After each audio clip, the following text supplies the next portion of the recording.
Peter B. Collins, news and comment. It's Monday, September 19th, 2016. Over the weekend, a lot of news broke. And my lead story today is how the Washington Post has soiled itself, with an editorial calling for the prosecution of the source that won them a Pulitzer Prize. It is shocking. And, of course, the guy they want prosecuted is Edward Snowden. I haven't seen any box office numbers about how well the Oliver Stone biopic has done over the weekend, but I hope many of my listeners took the opportunity to go see it. Because, with, the typical Hollywood caveats, I think it does a good job of explaining who Ed Snowden is, what his motives were, and that he doesn't deserve the kind of lies and smears that are being promoted in his direction. And on Sunday, I picked up on a couple of threads. Glenn Greenwald has broken his silence about the Snowden movie, and I explained that it's a contractual thing. Greenwald wrote a book about Snowden. It got picked up by a studio that hasn't made a film yet. So he was kind of aced out of the Oliver Stone loop. But he has really crucified the Washington Post, and they deserved every nail. What he points out is that there are four major media outlets that publish Snowden documents: The Guardian, The New York Times, Greenwald's outlet called The Intercept, and The Washington Post. And three of the four have editorialized in favor of a pardon or other accommodation for Ed Snowden so he can return to the United States and not simply be faced with a Chelsea Manning future. But Greenwald writes, not The Washington Post. In the face of a growing campaign to secure a pardon for Snowden, the Post editorial page not only argued in opposition to a pardon, but explicitly demanded that Snowden, the paper's own source, stand trial on espionage charges or, as a second-best solution, accept a measure of criminal responsibility for his excesses.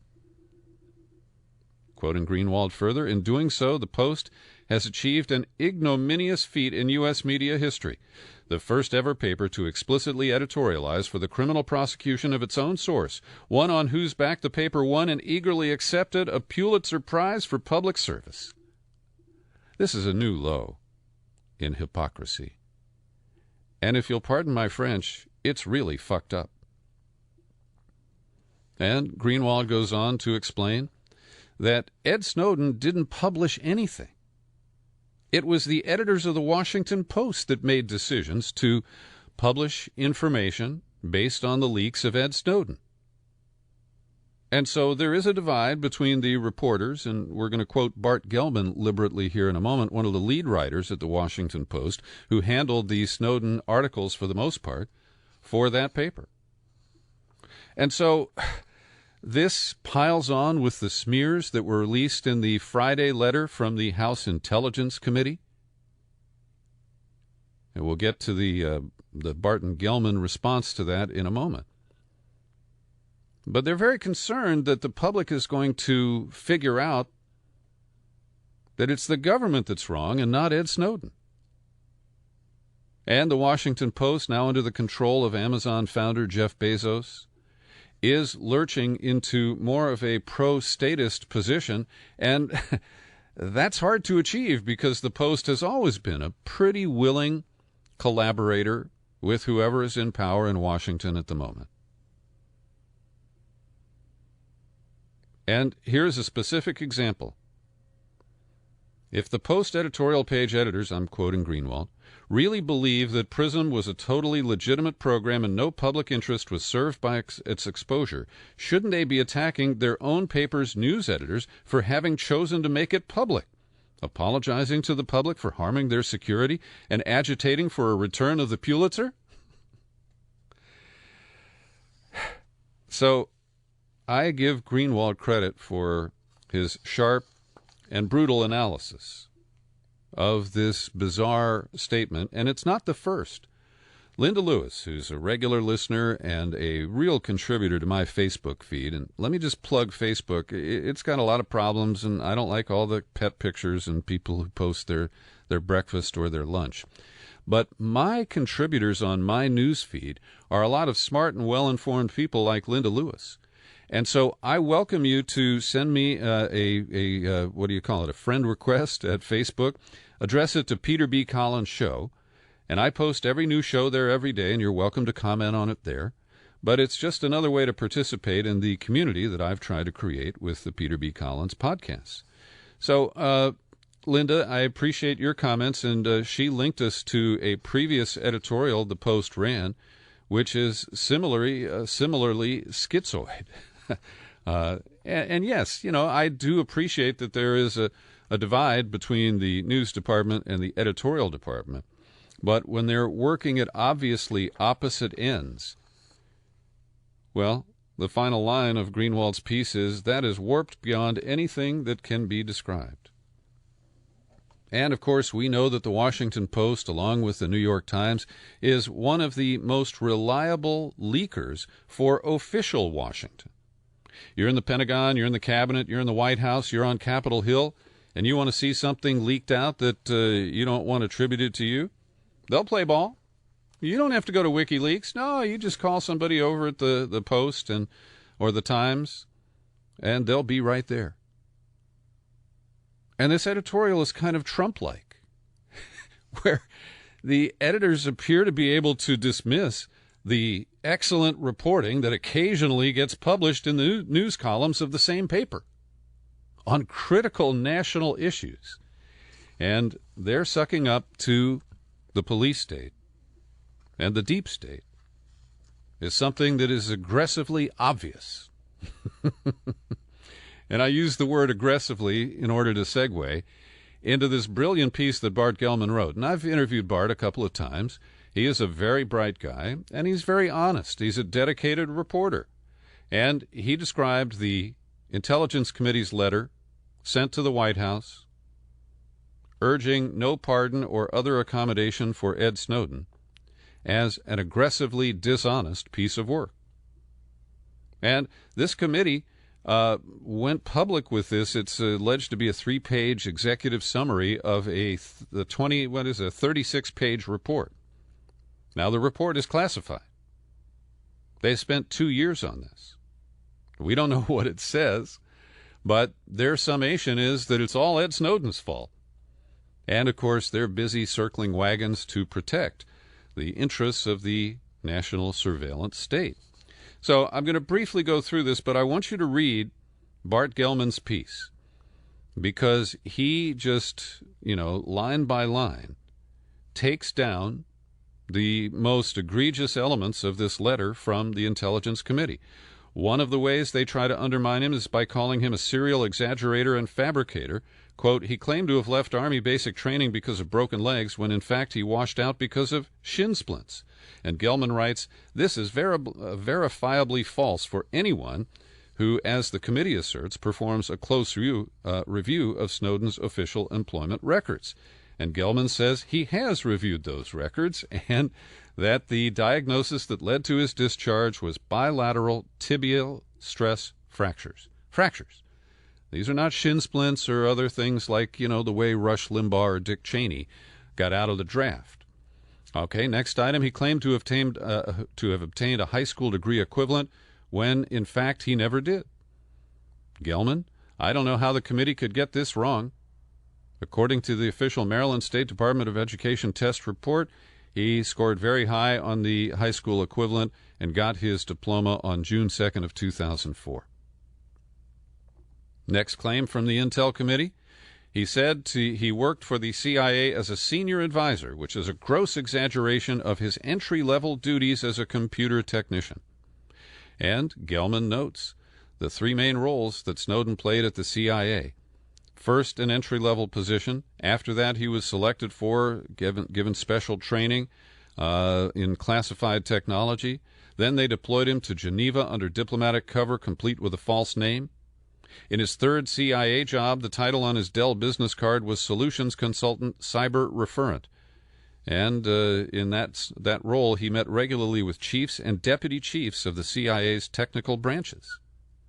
That's not a low-level analyst. And as I think it was Jason Leopold who remarked, but I agreed, the Oliver Stone film shows that pretty clearly. They say he doctored his performance evaluations. And what in fact he did was demonstrate to a superior how he could hack into the CIA's human resources intranet, that's not on the internet, intranet, and make changes in his own file. He did it as a demonstration in front of a superior. Then, in May 2013, Snowden informed his supervisor that he would be out of the office to receive treatment for worsening epilepsy. In reality, he was on his way to Hong Kong with stolen secrets. Wow! They really nailed him on this one. So the fact that Snowden lied about why he was leaving this Booz Allen Hamilton cave in Hawaii, this is supposed to reflect badly on his honesty and integrity. And then we get to the issue of whether he did any damage. And Bart Gellman writes, I believe Snowden's disclosures did a lot more good than harm, but I don't share the view of some of his fans that he did no damage at all. Well, I think it's hard to evaluate that, but my general notion is that Gellman is right. Maybe there were a few things that have been compromised as a result of Ed Snowden. But to say that he caused the greatest breach in American security in history, that's a flat-out lie. And Gellman cites the Hansen case, just about 17 years ago.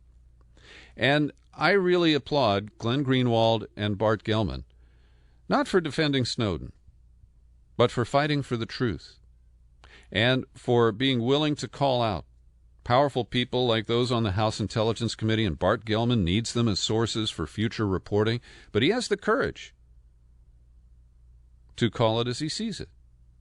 And last night, as I was fixing dinner, I had the boob tube on, and I watched the CBS Weekend News, and then I watched part of 60 Minutes. The Weekend News had a 10-minute segment. No, it wasn't that long. It was about a 3-minute piece. There was pure puffery about the Secret Service, talking about how they'll take a bullet for the president and all this bullshit.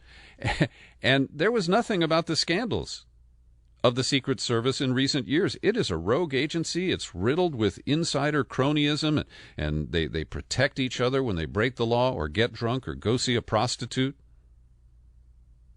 None of that made it into this CBS report. Then a lengthier story that was on 60 Minutes about the Strategic Command. It only included one critical example of a failure at the Strategic Command that was more than 25 years ago. Well, it's more than 20. It was during the first Clinton administration. There was a false order to launch missiles, and it was canceled before anything bad happened. Well, the Strategic Command has been riddled with scandals in recent years. But CBS runs these stories. Why? Because it greases their government sources, who will then leak to them in the future. They'll get the exclusive story and be able to brag about it. But it's not journalism. It's not journalism. Over the weekend, we learned that an American fighter, I guess it was a fighter jet followed up by another plane, two F-16s and two A-10s, carried out 4 strikes against an air base in Syria. And I've seen aerial photos that make it pretty clear that this is controlled by the Syrian military. The U.S. says, oops, we were trying to bomb Islamic State positions near the airport.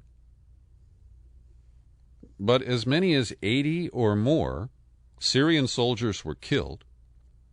And this occurred during the ceasefire engineered by the United States. And that ceasefire had, fingers crossed, the ceasefire was to stop the Syrians from fighting from the air.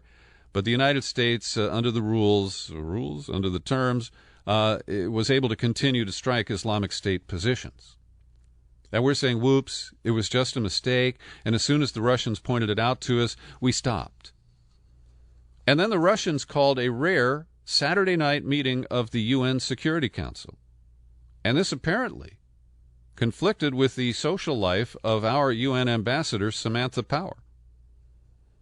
Because she was pissed and she was just spitting bullets or broken glass when she talked. And she said that while the U.S. apologizes, that Russia is conducting a stunt by convening the Security Council. And our friend and colleague Joe Laria, who covers the United Nations, had some excellent commentary on Facebook, just saying that he thinks she's really lost it. And that this certainly, as the foreplay for this week's UN General Assembly, and of course it's the confab of the Bill Clinton Global Initiative, New York's going to be busy, and the U.S., which is trying to put together a package for support of Syrian and other Middle East refugees, is going to have a hard time with a lame duck president, a foreign policy that's in tatters. We're constantly being one up by the Russians, and the idea that we can still take out Assad and vanquish the Islamic State and not have a failed state that will become some sort of authoritarian regime or desperate and despotic government. It's just so foolish. So it's going to be quite a ride in New York this week. And next Monday is the first presidential debate with Hillary and the Donald, and it is sealed. Jill Stein and Gary Johnson are not invited to participate in the presidential debate. There's no surprise for me there. The whole presidential debate system is set up to exclude third-party candidates, and it's working. Every day I pause to thank the people who support my work here with your subscriptions to the Peter B. Collins podcast. People like Cheryl Fleming, Dick Atlee, Mark Brodsky, Jeffrey Stewart. You're all very important to me, and I'm grateful that you continue to support us. Every now and then people cancel their subscriptions, and I don't ask why. There's no pressure. And I'm sure some of it is because you've been offended by some opinion that I have offered. And that comes with the territory. I accept it.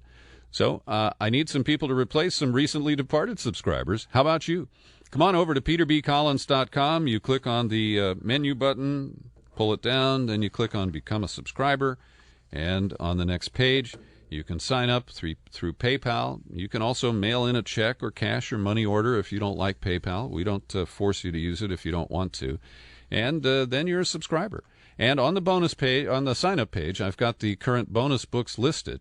And I still don't have someone who's opened up a new annual subscription and requested Revolution's End, the Brad Schreiber review of the SLA and Patty Hearst saga. And I also have one copy of America's War for the Middle East, and that's by Andrew Basovich. So for a new annual subscriber, pick one of those books, and if you're the first, I'll be happy to send it to you. Well, still in the Middle East with the war that never ends, I have made it my task this year to alert you to lame duck mission creep. And while we're all distracted by the latest bizarre ravings of Donald Trump, and they're too numerous to even recap the last 3 days for you, the Obama administration is taking advantage of the basic, lack of interest by most Americans in our wars in the Middle East. So on Friday, it was announced that American special forces will be deployed to northern Syria to help clear Islamic State towns embedded with Turkish forces. Now, maybe they're there just to keep the Turks from shooting Turkish Kurds. Maybe they are adult supervision. But this is just further expansion of the deployment of American troops. Now, the total number, as far as we know, has not increased in recent weeks. It's about 4,300 total between Syria and Iraq. But we've been told that they're just there to train, advise, and assist. But we know this puts Americans in harm's way, and if they get wounded or killed, this can become the casus belli, the reason why we've got to commit large numbers of troops. And as I mentioned, there are 4,000 there now, and Hillary Clinton said at the Commander-in-Chief Forum that you can count on her. She will never again deploy large numbers of American troops to Iraq and Syria. Well, can we believe that? So American special forces in the region so far have mostly embedded with the Syrian Democratic Forces. an Orwellian name of mostly Kurdish fighters. Those units at different times faced a three-front fight against the Islamic State, forces loyal to President Assad, and the Turkish military. The U.S. commandos embedded in those units are so close to the fighting that airstrikes on the Kurdish forces have come dangerously close to hitting American forces. And if you accept the Pentagon's claim that the airbase raid that killed more than 80 Syrians was a mistake, well, you need to know that that mistake is used by people in the region to promote the view that the United States is actually supporting the Islamic State.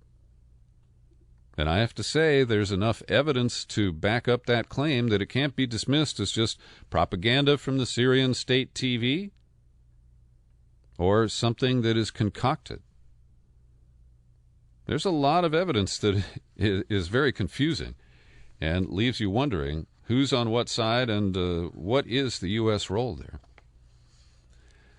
Well, I took personal interest in the Manhattan bombings that took place over the weekend because one of them occurred 2 blocks from my stepson David's apartment.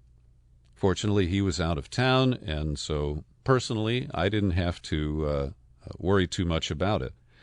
Now, here on Monday, the FBI has announced the arrest of Ahmad Khan Rahami, a New Jersey resident who is an American naturalized citizen and who was born in Afghanistan. He's about 28 years old. And they found him sleeping on the doorstep of a bar in Linden, New Jersey. And there was a little bit of a skirmish. Rahami pulled out a gun. He shot the officer, but the bulletproof vest protected him, and the officer fired back. They hit him several times, and he was then taken into custody, still alive. And we don't know too much about him, except that he was identified by officials on surveillance video when he planted the bombs in Chelsea, both the device that exploded on 23rd Street and another that did not detonate a few blocks away. Now, one story I've heard, I can't prove this, is that second one that didn't detonate, it's because he used a rolling suitcase, and some local criminals saw the suitcase. They said, okay, we're going to take it. And they removed the pressure cooker and the cell phone that would become an improvised device or bomb, and just left it there. And apparently that is what caused it not to go off. That shows you in many cases that people who just go about their daily activities, even nefarious ones, can often do more to protect us than the entire national security state, the FBI, and all that goddamn surveillance.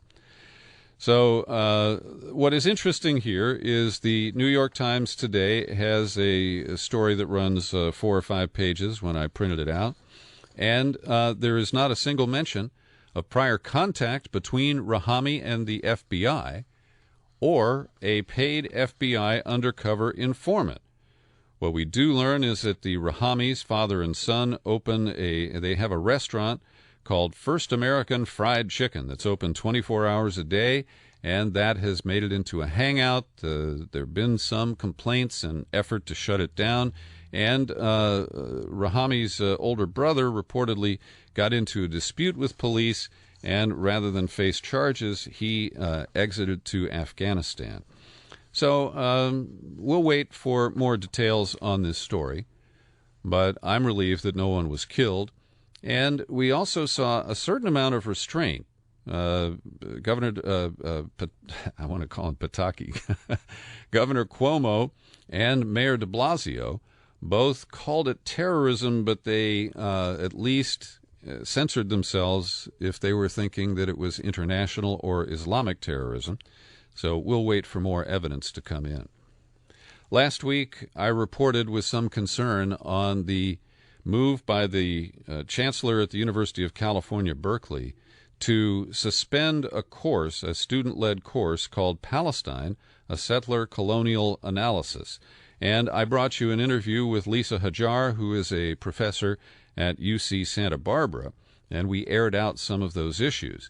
And Hajar sent me a open letter written by the Committee on Academic Freedom of the Middle East Studies Association of North America.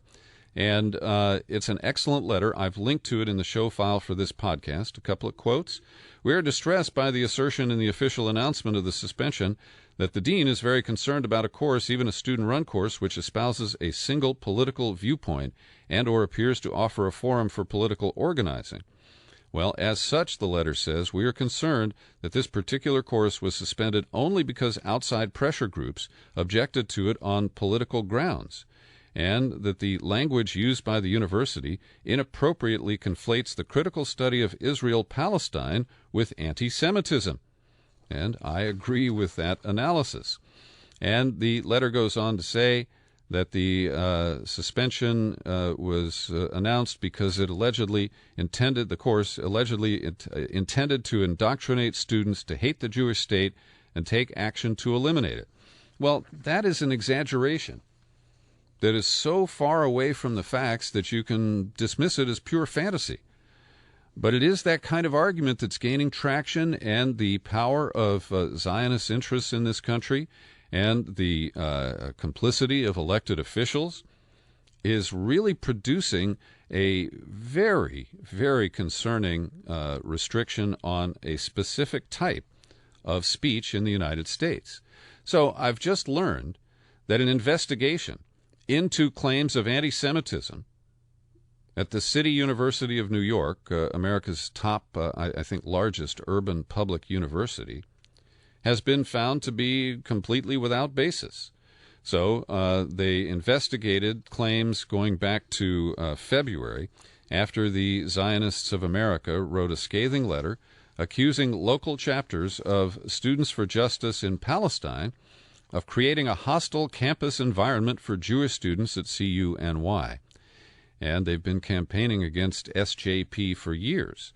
So what's going on is that Palestine Legal and the Center for Constitutional Rights have documented what they call a Palestine exception to free speech.